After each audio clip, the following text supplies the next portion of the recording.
श्रीमद् भागवत, जो भागवत स्वयं साक्षात सर्वपूर्ण शक्ति भगवान ने ब्रह्मा जी से कही, वह भागवत 4 श्लोकों की भागवत है। ये 4 श्लोक वर्णन करते हैं। अहिमेवासमेवाग्रे नान्यदयत सदसत परम् पश्चादहं यदि तच्च यो एव शीर्षयेत सोऽस्म्यहम्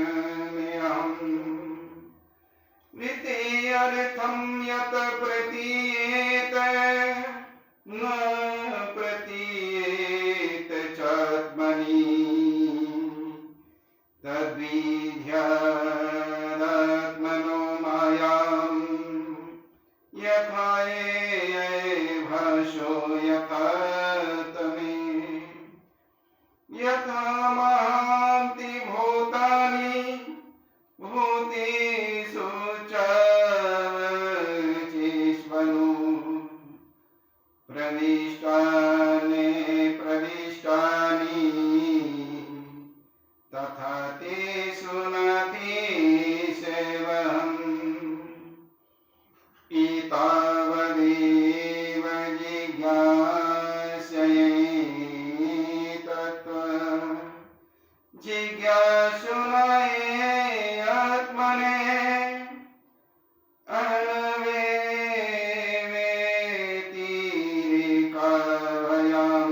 यत् स्यात् सर्वत्र सर्वदा। ये भागवत स्वयं साक्षात विराट सनातन शक्ति सर्वमूल भगवान ने कही है, ब्रह्मा जी से आकाशवाणी के द्वारा स्वयं भगवान ने इस भागवत को कहा। सृष्टि के पूर्व केवल मैं ही था, मेरे अतिरिक्त न स्थूल था न सूक्ष्म, और ना तो दोनों का कारण अज्ञान अर्थात स्थूल और सूक्ष्म का कारण अज्ञान है, क्योंकि ये स्थूल और सूक्ष्म जो कुछ भी दिखाई दे रहा है वह स्वयं उस विराट सनातन शक्ति सर्वमूल ईश्वर की योग माया रूप है। उस विराट सनातन शक्ति सर्वमूल ईश्वर ने अपने योग माया रूप इस संपूर्ण जड़ चेतन सृष्टि को, प्रकृति को उत्पन्न किया है। और इस प्रकार से जो स्थूल और सूक्ष्म के ज्ञान वाला है वह ज्ञानी नहीं है, वह अज्ञानी है, ऐसा ये भागवत कहती है। क्योंकि ये स्थूल और सूक्ष्म जो कुछ भी दिखाई दे रहा है वह उस विराट सनातन शक्ति सर्वमूल भगवान की महिमा शक्ति की माया है, और वह ही अपनी महिमा शक्ति से सक्रियता मूल सर्वत्र जीवन रूप आत्मा है। इस प्रकार स्थूल और सूक्ष्म का ज्ञान प्राणी के लिए अज्ञान है। वास्तविक ज्ञान क्या है? वास्तविक ज्ञान है कि इस संसार में जब कोई नहीं था तब वह विराट सनातन शक्ति सर्वमूल ईश्वर जो संपूर्ण सृष्टि का विस्तार करता है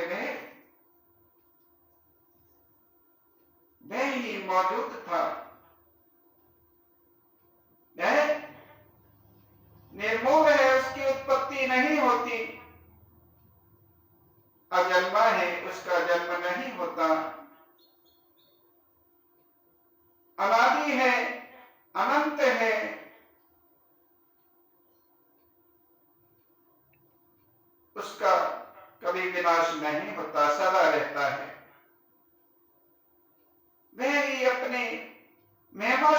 के योग माया से प्रकृति को उत्पन्न करता है और प्रकृति रूप मूल पदार्थ से समस्त प्राणियों के शरीरों को बनाता है, और वह ही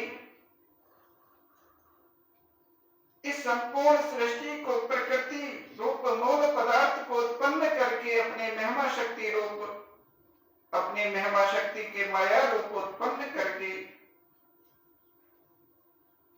इस मूल पदार्थ प्रकृति से संपूर्ण सृष्टि के शरीरों को बनाता है। इस प्रकार ये जड़ चेतन प्रकृति और संपूर्ण सृष्टि जिस भगवान की महिमा शक्ति से, जिस विराट सनातन शक्ति से अनमोल भगवान के महिमा शक्ति से शरीर अवस्था को प्राप्त है, वह एक ही भगवान है। उस भगवान के ही अवतार कहे गए हैं। दिव्य शक्ति अंश अवतार, प्रकृति में शक्ति का अवतरण, दिव्य शक्ति रूप अवतरण। इस दिव्य शक्ति रूप अवतरण को हमारे प्राचीन ऋषियों ने अवतार कहा है। इस प्रकार उस एक भगवान को जानना चाहिए जो अनादि है, अनंत है, सर्वमूल है, नित्य सर्वशक्तिमान है। शक्ति निराकार, शक्ति किसी आकार के बंधन में नहीं, न मेरे शरीर के, न चींटी के शरीर के, न हाथी के शरीर के, न किसी पशु पक्षी के शरीर के, परंतु शक्ति से ही सभी के शरीरों का निर्माण हुआ है। बिना निर्माण के कोई शरीर बन नहीं सकता, बिना शक्ति के कोई क्रिया हो नहीं सकती, और बिना क्रिया के कोई निर्माण नहीं हो सकता, कोई कर्म नहीं हो सकता, और बिना कर्म के कोई कर्ता इस सृष्टि में उत्पन्न नहीं हो सकता। इस प्रकार उस असीम अनंत शक्ति भगवान को जानना चाहिए, अदृश्य शक्ति भगवान को जानना चाहिए, जो विधिवत सर्व सृष्टि का संचालन कर रहा है। ऐसे उस भगवान को मेरा नमस्कार है, नमस्कार है।